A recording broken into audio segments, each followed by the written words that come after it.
প্রচণ্ড গতিতে চলা এসব স্পিড বোটগুলো দেখে হঠাৎ করে মনে হতে পারে শূন্যে ভেসে চলেছে বোটগুলো।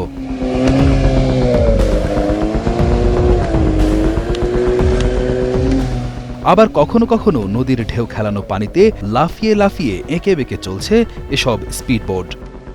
এর গতি এতটাই বেশি যে সামান্য একটু ভুলই যথেষ্ট চালক ও সহকারীর প্রাণ কেড়ে নেওয়ার জন্য।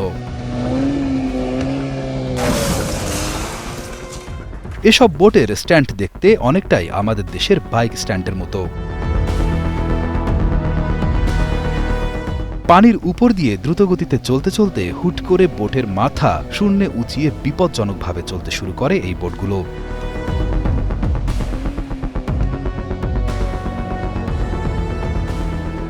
দেখে মনে হবে এক্ষুনি প্রচণ্ড গতিতে চলা ছোট নৌকাটি হাওয়ায় উড়ে যাবে।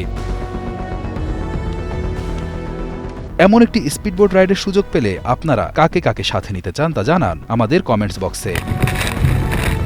প্রচণ্ড বেগে জলাশয়ের পথে চলতে চলতে হঠাৎই ছোট এই টিনের তৈরি নৌকার সামনের অংশ আকাশের দিকে মুখ করে ছুটতে থাকে প্রচণ্ড গতিতে। এ ধরনের নৌকা চালানোকে বলা হয় টেনি স্পিডবোট স্টান্ট। অ্যালুমিনিয়ামের তৈরি এসব স্পিডবোট দেখতে বেশ ছোটখাটো হলেও দ্রুততায় কিন্তু মোটেও কম নয়। এর গতি অবিশ্বাস্য রকমের বেশি।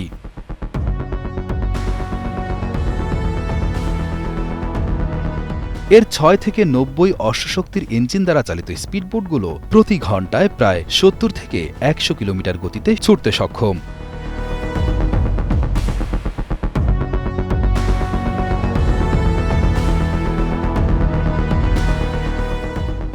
সর্বোচ্চ গতিতে চলার সময় স্পিডবোটের পেছনের চালকের আসনে থাকা ব্যক্তি স্পিডবোটের সমস্ত ভর দিয়ে জোরে পেছনের দিকে টানলে বাতাসের প্রবল চাপে স্পিডবোটের মাথা আকাশের দিকে উঠে আসে।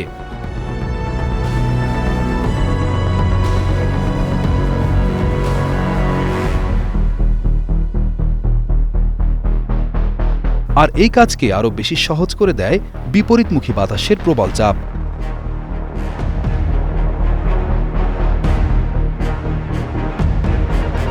এ সময় বোটটি এমন লম্বালম্বি বা ৪৫ ডিগ্রি কোণে চলতে থাকে শুধুমাত্র এর ইঞ্জিনের অংশের উপর ভর দিয়ে।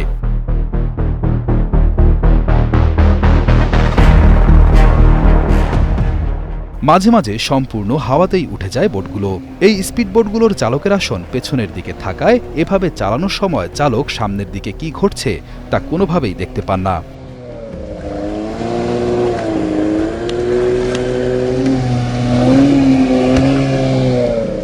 এ অবস্থায় রাইডটির স্থায়িত্ব ও সঠিক গতিপথে চলার ব্যাপারটি সম্পূর্ণভাবে নির্ভর করে চালকের অভিজ্ঞতা ও দক্ষতার উপর।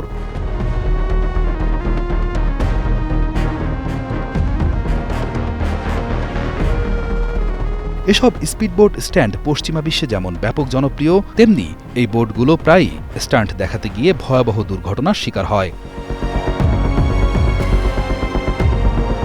দেশগুলোর প্রশাসন এই বিপজ্জনক স্ট্যান্ট বন্ধ করতে বেশ তৎপর। মামলা, জেল জরিমানা সহ শাস্তিমূলক বিভিন্ন ব্যবস্থা নিলেও কোনোভাবেই রোধ করতে পারছে না এই খেলার।